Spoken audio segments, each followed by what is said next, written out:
Am live. I'm excited. I don't know if you can hear me. I hope so. I'm coming on. I'm Meredith, your self-confidence producing MacBox sales coach. I help clients create confidence in their business and in their life so that they can close every single sales call with ease, grace, confidence, tenacity, but also carry those skills into winning and setting all your goals and accomplishing them in life. I got a couple questions, and basically I've gathered that if I just take you guys through a sales call, then that might answer some of your questions. And if you think of a question that I'm not going over or that you didn't get answered, feel free to put them in the chat and I will answer them. I'm going to go through this. I know it's Saturday night. I've been off on my days all week. So I'm going to go ahead and get started. When you start out a sales call, I would recommend, excuse me, that you prep. Go over your questionnaire that you sent them. I recommend creating a custom questionnaire, kind of some questions that you want to know where they are in their business, how long they've been in business, have they ever invested before, are they ready to invest now, how long has this been an issue for them, what is kind of what type of hindrance is their problem causing them, what is their problem, where do they think they need help. Once you get on the call with them, you want to greet them, thank them for their time, that you want to help them, kind of give an outline of what the call is going to be like so there's no surprises. That kind of sets the tone, makes it a little bit easier. You don't really have any walls up. They don't have any walls up. The agenda's been set, so you can kind of flow through the call. And then you want to go back over qualifying them. Where are they in their business? Revisit what they put as answers on their questionnaire. This is where also some prep will come in for you because you will have their outline in front of you. Don't wing it. You do not want to go into your calls feeling or even appearing in any way unprepared. The next step is to take them on a journey from where they are to where they want to be. And let's just say I'm fresh in business. I have no idea how to set up a lead capture page, and if I do, I don't know how to get traffic to it. So my issue, I'm coming to you, a business coach, as how can I be visible? How can I be seen? How can I find my ideal audience, my target market? You might give some examples of, they could do ClickFunnels. Setting up a capture page is not that hard. Maybe if you know someone, you could contract that out or let them have like a contact of someone you outsource with or what tips and tricks you've used. You don't want to solve all their problems. Maybe a small micro problem, or possibly maybe just give them a tidbit. You want to show them that you can help, but you don't want to solve everything. FYI, you do not want your client to leave feeling coached. Because if you coach them on the sales call or in the discovery call, alignment call, clarity, whatever you call it, why would they come back? Pointless. If you go to the store and you get what you need, you may go back, but you're not going back for that same thing. So maybe solve a little micro problem, even a piece of the one problem. And that's just kind of how I roll in my sales calls. If I'm going too fast, please stop me. I'll be glad to go backwards or slow down. When I get excited, I tend to talk fast, and this is my jam. This is what I love to do, so I get excited. Next, you want to present possible transformations with your program. If you're a visibility coach, maybe your transformation is going to be, I'm going to take you from nobody to Facebook famous in 90 days, and you're going to give kind of an outline, maybe, but at least you would give them an outline of how you're going to go about that, helping them set up their lead capture page, maybe even creating Facebook ads, how to be comfortable on Facebook Live, how to do videos, whatever your program consists of. And you're also going to want to kind of make sure that they understand that you understand where they are, where they want to be, and that your program provides that transformation. Now, if it doesn't, don't lie. Don't get them all excited thinking you can provide a transformation you know and good and well you can't provide. Just be honest with yourself and them, because if you get into this and you know you can't help them, we're in a small community. Word's going to get around that you aren't the go-to person, and what you say you're an expert in, you're not. So just go with what you know. Excuse me, I have a terrible thing going in my throat. And be very clear. What transformation are you going to bring about? Is it really what they need? And how is it going to happen? How long is it going to take? What are they going to get? I kind of go at it as I understand, or I just kind of rephrase it and parrot it back to them. I see that you're new in business. You have visibility issues. My program is exactly what you're going to need. Maybe not that. Maybe I would go about it more saying, I'm not a visibility coach, so I have what I would say. But for visibility, maybe you would go about it saying, I'm going to take you from Facebook nobody to Facebook famous in 90 days. We're going to go through this in the first 4 weeks, the next 4 weeks, the next 4 weeks, whatever it is, and kind of give them an outline. And then you're going to probably hit objections. I've got to ask my spouse. I've got to, I can't afford it. Maybe you aren't the one for me. And this is where you're really going to have to know your stuff. And my favorite is I can't afford it. And feel, felt, and found. I understand that you feel that you can't afford it. I felt the same way when I first started in business. I didn't think I could afford anything. But I found that if I took out a payment plan, borrowed some money on my credit cards, I was able to invest in myself and my business. You don't want to be pushy. You just want to express that you understand where they're coming from.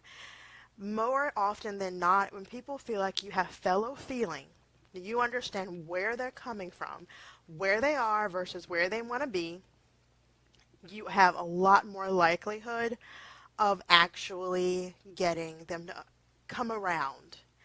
And my other favorite is I have to ask my spouse. Just between the two of us, that is probably one of my pet peeves. Maybe because I'm too independently minded and I would never say that. But I know that there are spouses who do talk about their finances. I'm not one of those people. But every case is different, and you have to get into their shoes. So if I was the wife who spoke to her husband about every dime she spent, and I had said, I have to ask my spouse before I make a financial commitment or get into a financial contract, I would respond to someone understanding that. And if the person, my client, told me they had to think about it, my next reply would be, I completely understand you have to ask your spouse. Ask them some personal questions. How long have you been married? Do you typically speak about every decision that you make, especially a large financial investment, with each other? And they'll tell you they've been married 10 years. They always speak to each other about financial investments. Well, I had a client who also had to speak with and don't lie, by the way, this is a snippet. If you do not have a real client or a real story, you can borrow other people's stories, but just don't make it yours. I know how you feel. I've had client, I understand how you feel. And I felt the same way, if it was you or if you understand from that perspective. Or I had a client, or I had a friend who had a client, or something along the lines to kind of bring it back to the common ground. I understand how you feel. You have to ask your spouse about endeavoring into a financial arrangement. After 10 years of marriage, have you found that when you really want something, you really believe it'll be beneficial for you and your family, that your spouse comes on board with you? And think of it this way. You come in, make a deposit, you realize that they don't want to take in this financial undertaking. Perhaps you can attribute it to another program. Or if you really sit down and think about it, you know your spouse better than I do. When you make an investment and it's for the greater good of your family, think about all of that will come from your investing. You'll have more confidence in your business. You'll be more visible. You'll get more clients. Those clients will pay you. You'll have more financial stability. And who doesn't want more financial stability? This will maybe take the burden off of your mate, and you'll be able to afford some of the nicer things, maybe pay off other things, make your investment back. So how does that sound to you? And then you shut up. You don't say anything. You let them think about it, because they've got to process that, because you don't have to deal with their spouse when they take on this financial endeavor. You just go cash your check, and you're going to give them a transformation, but there's a lot that goes on behind the scenes. So we have to be compassionate, and that's one thing I think some people lose. They're just so excited about getting the sale. Think about what your client is going through, and then think about what you would be going through. We've all taken on risk, and it's scary. It's super duper uber scary. Next thing, you overcome the objections. They're excited. They want to go ahead and work with you, and you're going to close it. And some of the things that my favorite part, this is my zone of genius, how to close it. Of course, I take you through all the steps of closing a call, and getting through the sales call. I don't just leave you hanging. But closing it. One thing I found, and this helps me a lot, disconnect from the outcome. And when I say disconnect from the outcome, I know you have a mortgage. I know you have cars. I know you have your own family that you have to support. You have your own investments in your own business that you're taking on. But disconnect. If you don't get this call, if they don't sign with your signature program, maybe you have an a la carte program. Also, think about if you don't get this call, perhaps the next one. 5 yeses, 8 nos. Yeah, that's right. That's what I want to say. Maybe 5 nos and 8 yeses. But you may not get this call. But let's work on where you didn't go well, and then let's focus on the next. But just disconnect. And it gives you a lot more ease and grace when you go into the call. And if it doesn't come out the way you wanted it to, at least it's not a complete bummer. When you go into the call, and especially at the time when you're about to close it, realize and own your talents, your gifts, everything that you have. Make sure or ensure that you really own it. Like, I know I'm the Mac boss at closing sales calls. I'm number one corporate-wide, team-wide. I know I bring the ice cream to the yard. I'm not cocky. I'm confident. But that took years and years and years, and it's still an effort depending on the day of the week. You want to take your clients through a journey from where they are to where they want to be, and your program is that bridge and that transformation. Keep that in mind. Always think about what transformation, what good can your service, your product, your coaching bring to your client. It's not about you, it's about them. Keep that in the fore. Also, put yourself in their shoes. Once again, you're coming back, put yourself in their shoes. Would you feel pressured if someone were just nagging at you or telling you you have a block because you're not ready to invest? Maybe you don't have the finances. Maybe you need to have someone on the outside help you figure out ways to afford this investment. But for goodness sakes, put yourself in their shoes, and it helps you to understand, and that feel, felt, found becomes a lot more natural to come across to your client. Show them what transformation is going to happen. Nobody knows them on Facebook. Now, with your visibility coaching and your coaching in the area that you're expertise in, they're going to get to where they want to be. In the end, it's really about transformation. It's about what you're going to bring, the feeling.